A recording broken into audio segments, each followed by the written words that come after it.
Hi, welcome back to English 111 Online.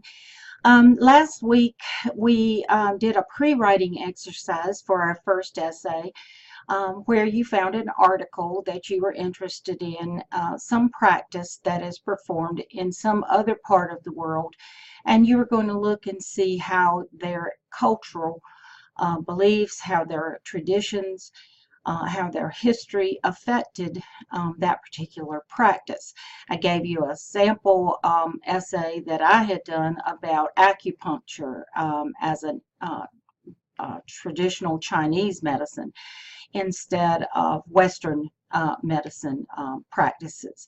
And so that's what I wanted you to do, and we're going to continue to work on that same essay this time, except this time you're going to actually put all of your information that you have been able to find into a document so that you can learn, so that you can teach me about what you found out through writing this essay. So when I read your essay, I am going to be able to understand everything that you found through your research.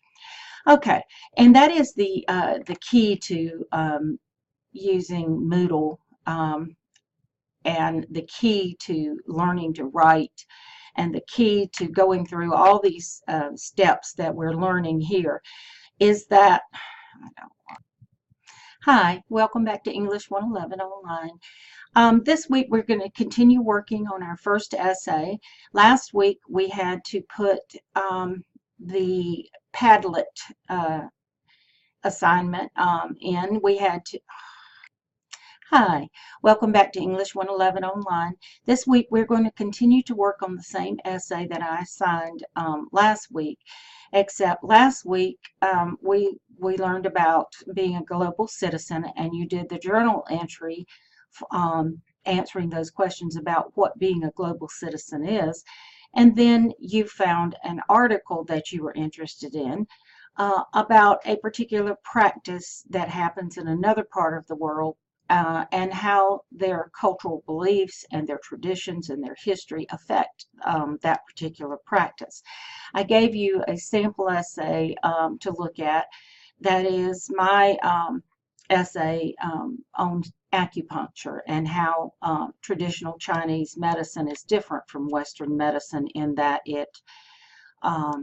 its belief in Qi and the alignment of the meridians in our body, and all of that is different from what most Western medicine would do for back pain. So you were to find something that you were interested in and put that link to that article, and then give a few points that you learned from the article that you read on that Padlet. So that was a pre-writing exercise. So writing is a recursive process, and it has stages, and it is sort of a spiral kind of thing instead of linear. But it starts with generating ideas. And so that was how I got you to generate ideas last week. That was the pre-writing. Now we're ready to draft an essay. So there's a lot of information that you'll need before you draft that document for this week. This week up here, here's our February 5th through February 11th. So your graded assignment for this week will be to do a rough draft of your essay and upload it on the Turnitin link. But for this week, you need to view this video that you're looking at right now, read page 67 to 90 in Real Writing, which is about how to write an essay, what the various parts of it are, and how to put it together. You want to read the document on basic MLA format, and then review the document for the assigned essay 1. In fact, I've put it on this week's tab again, so you don't have to go back and look at it. It's right there under the gold bar down here that says graded assignment. And then, so to refresh in your mind what needs to be in the essay, what the point of the essay is, and in the document itself, I have told you what needs to go in the introduction paragraph, the body paragraphs, and the conclusion. And I have given you a sample essay in correct MLA format that I wrote, so that you'd have a model to go by. Okay, so view the sample essay, and then view the document for how to upload a Turnitin assignment if you are not familiar with that and have never done that before, but I'm going to try to walk you through it. The graded assignment this week is your rough draft. So draft the complete essay in correct MLA format in a Google Doc, and then upload the document on the Turnitin link. So here are the resources for this week besides your textbook, in addition to your textbook. Here is a slideshow presentation about how to write an effective essay, and I pulled sort of the highlights from real writing from your textbook for that. Here's the document about basic MLA format, Times New Roman, 12-point font, double line spacing, insert a page number, add your last name before the page number, and then a separate works cited page, indent the first line of your paragraph. There's some basic MLA format that you need. And in case you don't know what MLA stands for, it stands for Modern Language Association, and it is just a style of formatting. You may use APA format in another course, or some other kind of formatting, but we teach MLA format for English and most humanities. Okay, here's my sample essay for you to read again, and here's the document about how to submit a Turnitin assignment. The document for the actual graded assignment that you'll do for your is here. So I'll put that there. This shows you step-by-step instructions about how to create the document. It's the same document that you looked at last time to do the pre-writing. And then here is the link to turn it in on. So when you turn it in here, when you click on that, it's okay. My computer is a little slow sometimes. You won't see all the names in the class the way I see it, but you will see your name, and you will see over to the side on your how to. I can't see it over there. I go through this every time I try to show you something, and I forgot that I can't show it because my document or the Turnitin link doesn't start yet. So anyway, while I'm making this video. But anyway, you'll see the little cloud with the up arrow to upload your assignment, just like you did when you did the assignment for the introduction paragraph that you did. Okay, and I apologize. I know it's probably very, very difficult to listen to me talk while I hem and haw and get around here. It's Friday that I'm making this video, and and I'm tired. Okay, so what you're going to do then is you're going to draft your rough draft, and you're going to submit it down here on this Turnitin link. Now, if we look back at the assignment itself, what do we need to do for this? Let's open that up and look at it again. You're going to have an introduction paragraph that's going to have your thesis statement at the end of it. You're going to get me interested in what you have to talk about, and you're going to put your thesis statement at the end stating the purpose, which would be that this particular practice is influenced by traditions and cultural beliefs, or however you want to say that. Remember, this is just a 2+ page essay, so it's pretty short. You can have one source for this, which would be the source maybe that you put on the Padlet. If you need more, another source, maybe you didn't find all of your information in one place, you can have a second source. It'll be okay. You just want most of it to be your words, though, and then supplemented with what you found. Here's the thing about citing in MLA format, anytime it was you're writing something and you're using words that are your own words and it's what you have to say about something, then you don't have to cite any kind of source for it because it's your own words. But if you read it somewhere, or you even if you didn't copy it word for word, but you paraphrased it, put it in your own words, summarized it, you still have to cite it in text. So you need to be aware of that and do that. And you can see how I did it in my sample essay there. All right. And plus, when I look at your rough draft this time, you'll get a grade for the rough draft, but I'll give you comments on your rough draft that tells you how to fix it. And if there's anything wrong with your MLA formatting, you'll have that feedback before your final is due. Let's take a look right now and look at our course calendar so you can kind of see. This past week, ending February 4th, we did the global citizenship where you did the journal, and I assigned the essay, but talked mainly about the pre-writing assignment that you had to do on the Padlet. For this week, the 5th through the 11th, by Sunday night, we need to have this draft done. And then when I give you feedback, you start making your revisions. You can also make revisions without waiting, without having any feedback from me. And this would be a good place where if you got somebody else that doesn't mind reading it for you, maybe you're buddies with someone in the class and you'll read each other's essay and give feedback to each other. That will be fine if you do that. If you come to campus and you want to go in the English studio and get some help with it, that'll be great too. But you don't have to. I'll give you feedback on it.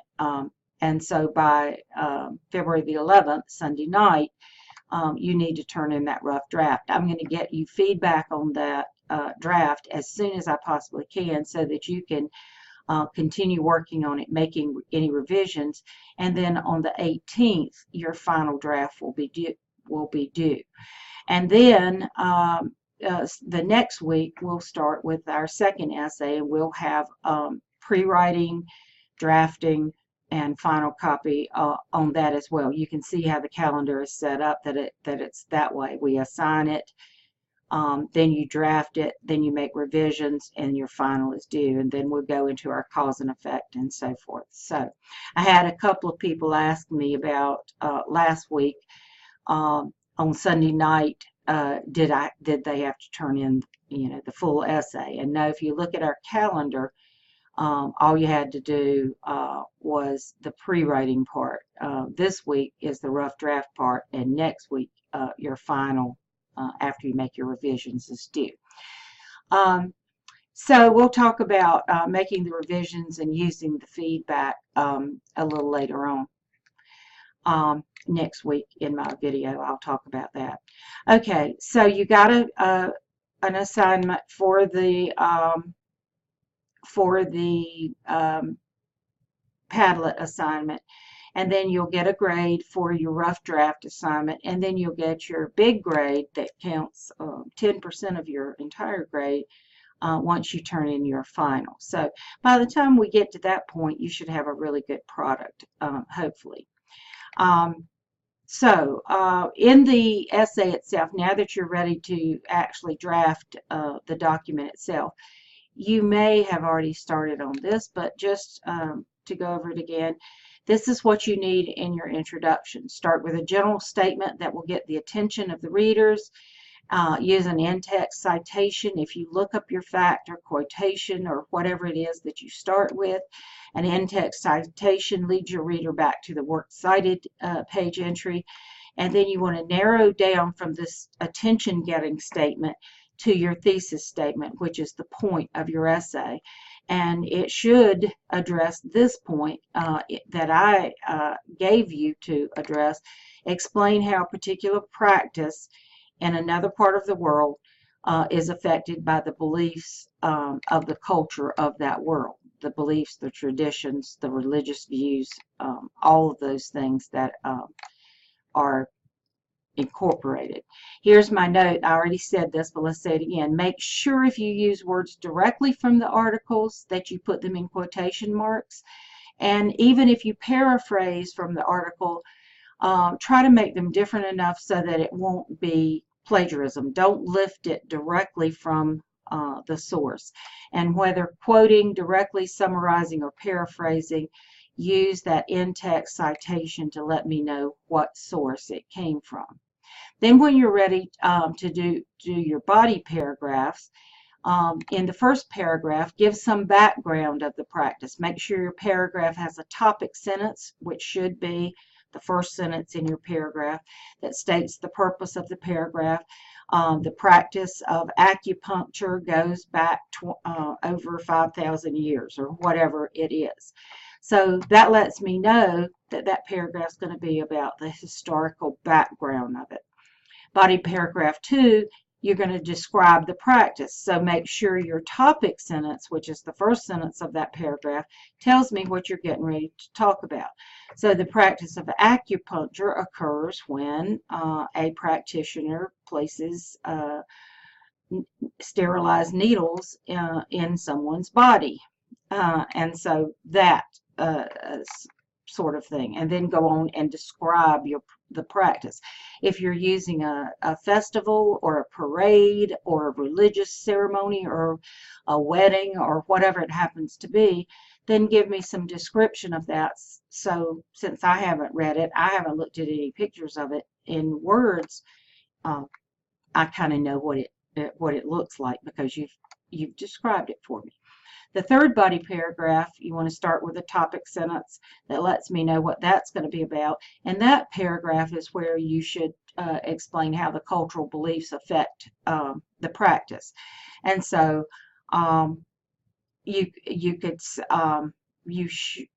say, for example, the cultural beliefs dictate the expression of the practice of acupuncture. And so and then I would go in to explain their whole belief system of qi and how when we get sick, our energy is out of balance and all of that.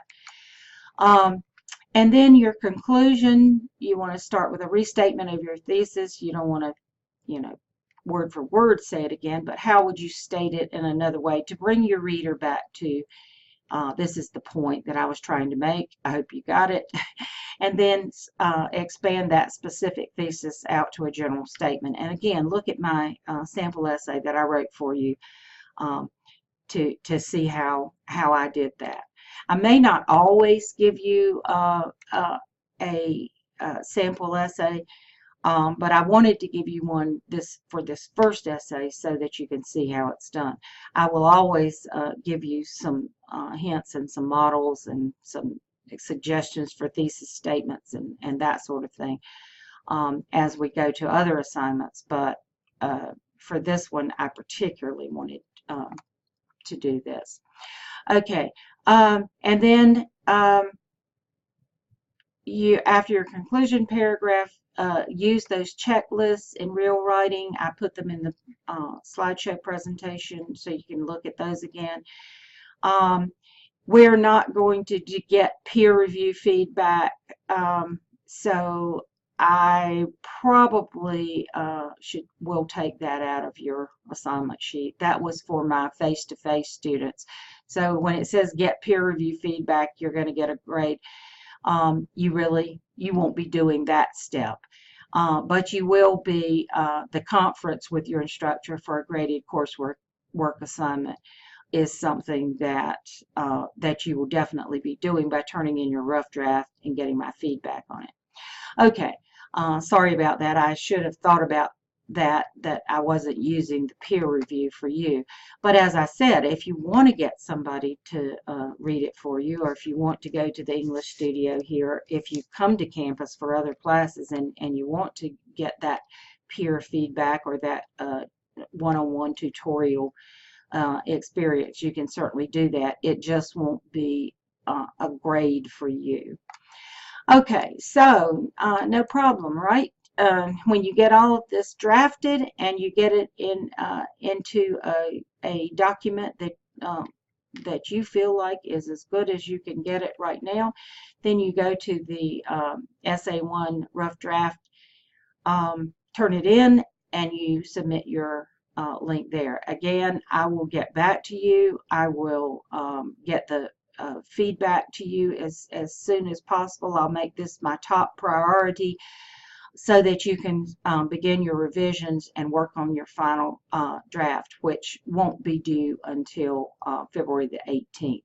So this week, February the 11th, before midnight, your rough draft of your essay. If you have any questions in the meantime, email me. I'll try to clarify as much as I can, and I hope you have a great week.